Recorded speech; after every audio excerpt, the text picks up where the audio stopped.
سلام زخبركم أنا فتوات البيس بنا القناة كم يتقونوا لمون كم ترمود باستقرار زعباتات مسيكم الله قدمي جنز القناة نخابيز فيديو دمانا خلت نخبص لايك شير كومنت بعبي دما سبسكرايب بمقبارة جمروا ودب ديمقراطياوي سمرت تግራይ بواقع هيوت منسي مصوات يأكل كبل مجلس يموصو تمالي أقامشت أفليتو منقدي أير إثيوبيا ناب تግራይ زنبرو براتات كم زعصوه تفليت له TDF بجنبار الدوب عب كبابي وجرات فولي بوتا سبر وراس تبعله عب العلي PF حيلي سلام استقراي حرام مريت دشكان مرتارن إذا تحجزه دبدب متقعتي مجمار وين تفليت له تمالي على عسران حدنا تري خلتشحي 18 عام تمرات TDF نقداج أبزخد له ساعات ننحد حدهم متخاصم أنا شوعت تقعدتي TDF دما وصلات كم زخونو تفريت له أب مونغو حيلتات سراوي تقراي TDF انتاي ايو اقاتيمو زبلين كالوتون حابرتاتات ناباقوم خنبللكمينا سكاب موداتا حابيركم ناخد صنحو عيد من ايو ودب ديمقراطياوي سمرت تግራይ بواقع هيوت منسي مصوات يأكل كبل مجلسي موصو تمالي أقامشت أفليتلو قدمي حدت معلتات أبو وንበር ودب سمرت زخونه أت ጌታቸው ረዳ ኣብ ማሕበራዊ ገጹ እታ ዝኣጎድዋ ሓዊ ባዕሎም ይእተዋ ኢሉ ጽሒፉ መንዋር ወእነ ዝፍለጥ ኮይኑ ሕጂ ድማ ሙሉእ ብሙሉእ ንውድብ ሕወሓት ዝነቅፍ ብውድብ ስምረት ኣቢሉ መግለጺ ከም ዝሃበ ተፈሊጥሎ ትሕዝቶ ናይቲ መግለጺ ድማ ከምዚ ይብል بواقع هيوت منسي مصوات يأكل قجل دحرتن جبنن بشم هزوي ناشكته نتي فتحون جبون حتو هزوي تقربيو نسبي بوليتيكاوي أجندو كتكملو ثاني حيو جزءتاوي حدنتن قداي تمزابلتن النبلة بتقوار جن سمم عنت بريتاريا بمتحاسة دحننت هزوي ناب حدا جازو توفر كوينات جميرون الله بحرن تكبراتون نايزو قجل بشبوت انترأ بسنكي سسعون جكانن دليتاتو هزوي تقراي كبار واقع ان خفله مزيون اللون نحجن سرعه رقيصو نوعلي بريتاريا ملو افريسو نتي صره حزبتات زخونه سرعه شعبيه تعاسيبو كاب تحتاتنت نمملاط كبابينا اب قصالي عغرغرن هوكتن كننبر نمغبارن نزي تبليصو زلمدو ناي حقحلت تغبار نمفصام مسارتاوي ربحاتات حزبنا اهغيرو بقلع ناي كونات عندرا مجمارو يفا غير ولو يبل ازي صره حزب زخونه طفات غجله بستختلو غوغي بوليتيكاوي قعزن سحوتن سلحيتن مخنيات كسب حزي زفصمم جبناتن كياكل تدغاغامي زغب ዝተገበረሉ ናይ ሰላም ጻውዒትን ናይ መላእ ህዝብና ምሕጽንታን ተሓሲሙ ኩናት ንመጽሕታር ዝገብሮ ዝነበረ ተተለመ ወፍሪ ሕዚ ናብ ቁንዕ ክላት ኣትየሎ ይብል ህዝብ ትግራይ ብዝሓለፈ ያክል ድሕር ሕዚ ዝግበር ኩናት ኣይ ኩናትናን ኣይ ምልከተናን ብምባል ሕሪኡ ሰላም ምዃኑ በተረጋጋሚ ኣረጋጊጽ እዩ እቲ ጉጅለ ኣብ ዘካይዶም ተረጋጋምቲ መድረኻት ከይተረፈ ህዝብና ሕሪኡ ሰላምን ጥራሕ ምዃኑ ደጋጊሙ ኣረጋጊጽ እዩ ይኹን እምበር ጉጅለ ድሕረትን ገበንን ደገን ውሽጥን ንዝመጸ ጻውዒት ሰላም ብትዕቢትን ድንቁርናን ነጺጉ በቲ ሕልፍ ዝወደቐ መሪሕነቱ ከይተጣዓሰ ዳግም ጓህሪ ኩናት ወልዕሎ ሕዚ ጉጅለ ብዓይኒ ዕሙተይ ብብድዕን ዝጀመረ ኩናት ንህዝቢ ትግራይ ተመላሊኡ ክጠፍእን ካብ ታሕታትነት ከምልጠን ይጥቀሙ እዮም ዝበሎም ኩሎም ዓይነታት መንገድታት ጥፋት ካብ ስልቲ ኣንፈት ቃልሲ ተኸቲሉ ናብ ቁልቁለት መንገዲ ጥፋት ይምርሽ ኣሎን እቲ ብቀይሕ ደም ብጾትናን بقنع مريح برعي مرحتنا استفرموا على السلام بريتوريا كابسنا يقحاتو زيتو حاطلو جوجل دحرات مسيق دف تلافينو نمفراس نويح راحات الدحري مقعزو ابزي حزي ايوان بعلي افريسو يركب مريت تግራይ عوده ኩናት ክገብርዋ ዘደለዩ ሻዕቢያን ካልኦት ገደማውያን ሓይልታትን ፋይናንስን ናይ ኩናት መሳርሒ ከቀርብ ጉጅለ ድሕረት ድማ ሓይሊ ሰብ ንኸቀርብ ከምኡውን ኣብ ሃፍቲ ተፈጥሮ ማዕደን መሬት ካልኦት ናይ መንግስቲ ሃፍትን ንብረትን ክሕርጅን ንኩናት መዳለዊ ንክኸውንን ምድላው ወጊን ይርከብ እዚ ጉጅለ ካብ ሻዕቢያ ዝተዋሃበሉ ብምቕባል ግዝያታዊ ሓድነት ትግራይ ምንም ትርጉም ዘይብሉ ክሳብ ናይ ክልል ዓፋርን ጎንደርን ዘከለለ መጠነ ሰፊሕ መጥቃዕትን ምክያደ ምድላዋት ወጊኑ ንህዝብ እኳ ብስሩዕ ከይነገረ ናይ ሓይሊ ምንቅስቃሳት ተኹሲ ይገብር ኣሎ ነዚ ዝሕግዙ ቅድም ኢሉ ዝገበሮምን ዝሓቦምን ከበርታ ጻዋራት ካብቲ ዝቀበረሉ ዝሓቦሉን ብምውጻእ ናብ ካልኦት ኣምሓራን ዓፋርን እናጸግዐ ዝርከብ እንትኸውን ካብቲ ናይ ድንቁርና ሰልሒቱ ብዝብገስ ነዚ ዘበን እዚ ብዘይ ምጥን ቁሞና ክዋጋእ ምልሻ ሓደ ጉጅለ ዝኾነ ኣጋፋሪታቱ ኣሰሊፉ ክግዕዝ ይውዕል ኣሎ ንጸቢብ ጉጅለ ድሌቱ ብኩናት ሸውሃት ክዕገስ ብሽሙጋት ሰራዊት ትግራይ ኣማኽኑ ገንዘብ ክእክብን ኩሉ መዳይ ምድላው ካካይድን ጸነሐ ገበነኛ ጉጅለ ኣብዚ ሰሙን እዚ ብኣንፈት ጸለምቲ ዝጀመሮ ጽሕተራ ኩናት ደቂ ድኻ ዝኾኑ መንእሰይ ድራር ጥይት ገይሩ ታሪኽ ይቕረ ዘይብሎ ስሕተት እንትፍጽም ተራኢሎ እዚ ጻሕተራይ ተግባሩ ኣብዚ ሕዚ ሰዓት ብጉልባብ ግዝኣታዊ ሓድነት ብኹሉ ኣንፈት ውግእ ንምውላዕ ምቅርራባት ወጊኑ ንውጥኑ ገደማውን ሓይልታት ከማልአን ንመንግስቲ ኢትዮጵያ ብብረት ክግልብጥን ሓቂኑ ዝእግዶ ዘሎ ኩናት ምዃኑ ተቓሊዑ ዝሓደረ ጉዳይ ኮይኑ ተባዕቲ ቃላሳይ ሰራዊት ትግራይ እዚ ናይ ልዕሊ ኮር ምልሻዊ ውሳነ ኣቀዲሙ ተረዲኡ ነናብ ዝመሰሉ እናፈረሰ ይውዕልን ይሓድርን ከም ዘሎ ካሊ እዚ ፍሉይ መድረኽ እዚ ዘርእየና ዘሎ ዝድገፍ ሓቂ እዩ ካብ ኩለን ኣሃርታት ዘሎ ተጋዳላይ ክስዕቡ ዝግባእ ሂወትካ ናይ ምድሓን ውሳነ እዚ እዩ ስለዝኾነ እውን ኣብዚ ሕዚ ሓደገኛን ዘይዛርን ኩናት ብቐጥታ ቅድሚ ኩለን ልዕሊ ኩለን ዝጉዳእ ህዝብና ብሓፈሻ ጀግና ሰራዊት ትግራይ ድማ ብፍላይ ምዃኑ ብምርዳእ ኣብዚ ብቐጥታ ብህግደፍ ዝምራሕ ዘሎ ናይ ጌላታት ውግእ ተመዛበልቲ ዘይምለስ ግዝኣታዊ ሓድነት ዘይሕውስ እኳ ዳስ ነታ ዝነበረት ዳስ ሓዘን ካሊእ ሓዘን ዝውስኽ ብምዃኑ መንእሰይ ትግራይ ንነብስኻ ብዝኾነ ይኹን መንገዲ ክተድሕን ውድብ ስምረት ይጽውዕ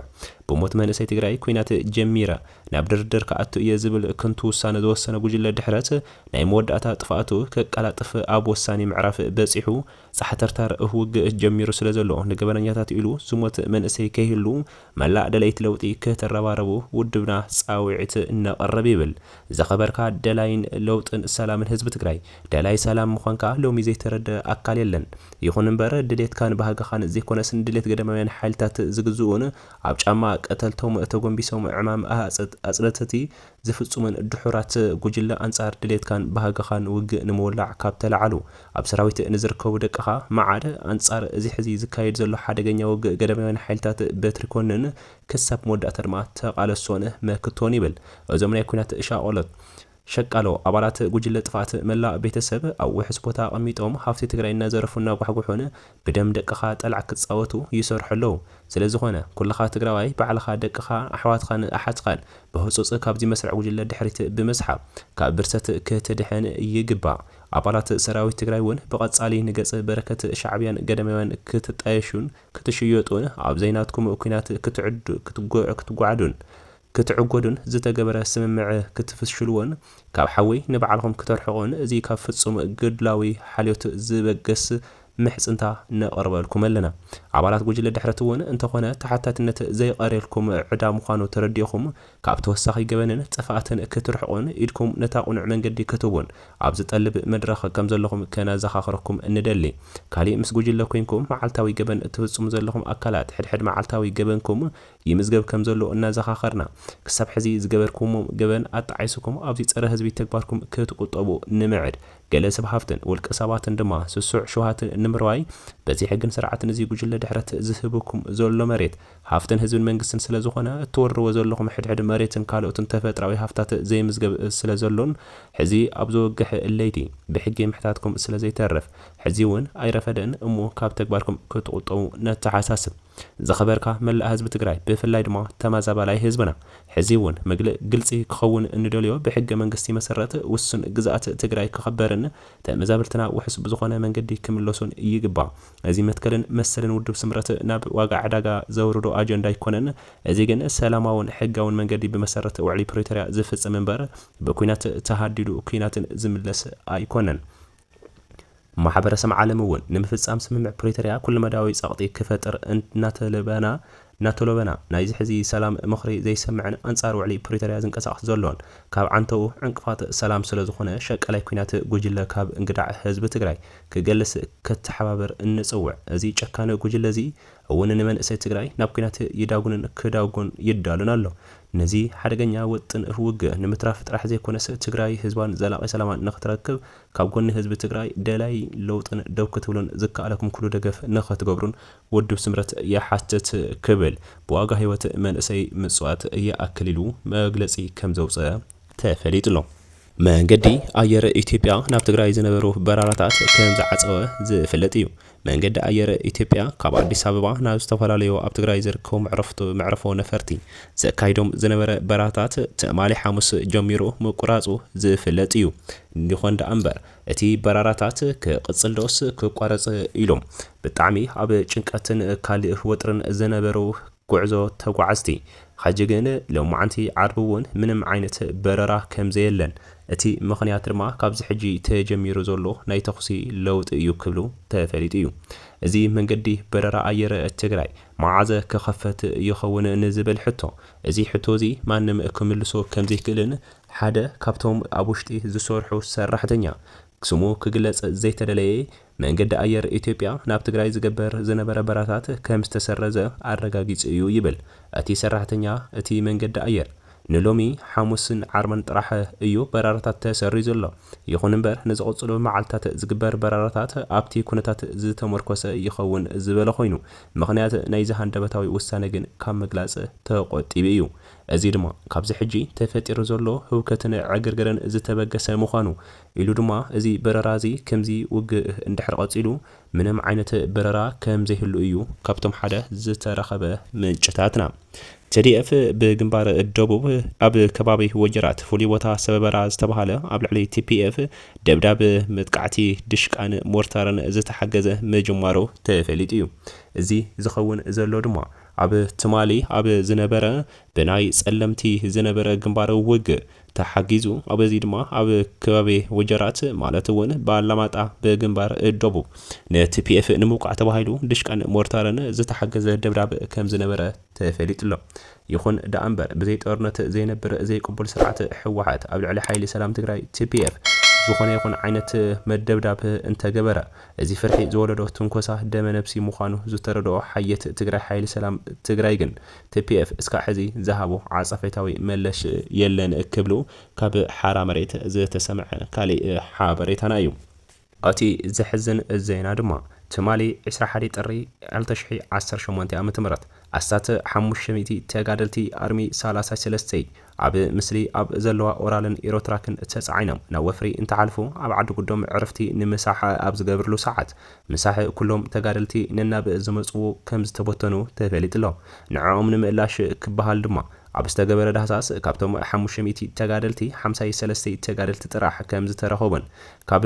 ከተማ ዓዲ ጉደም 5 ኪሎ ሜትር ወፂኢልካ ናብ ገዛኦም እንተምርሑ ብልውውጥ ተኹሲ ኣብ መንገዲ ከም ዝተፈጠረ ተፈሊጡ እዩ። ኣብዚ ሕዚ ሓዘ ኣይትሕዝን ኣብ ዝተገበረ ለውጢ ድማ ተኹሲ 7 ተጋደልቲ TDF ብጽኑዕ ምቁሳሎም እውን ዝበጽሐና ካልእ ሓበሬታ እዩ። እቲ ዘሕዝን ግን እቲ ትማሊ ናብ ኣርሚ 33 ኣብ ዝነበረ ተኹሲ ጉዕዞ ናብ ደቡብ ግንባር ዝገበረት እንትኾን ኣብ ማእኸላ እንታይ ኣጋጢሙ ንዝብል ነገር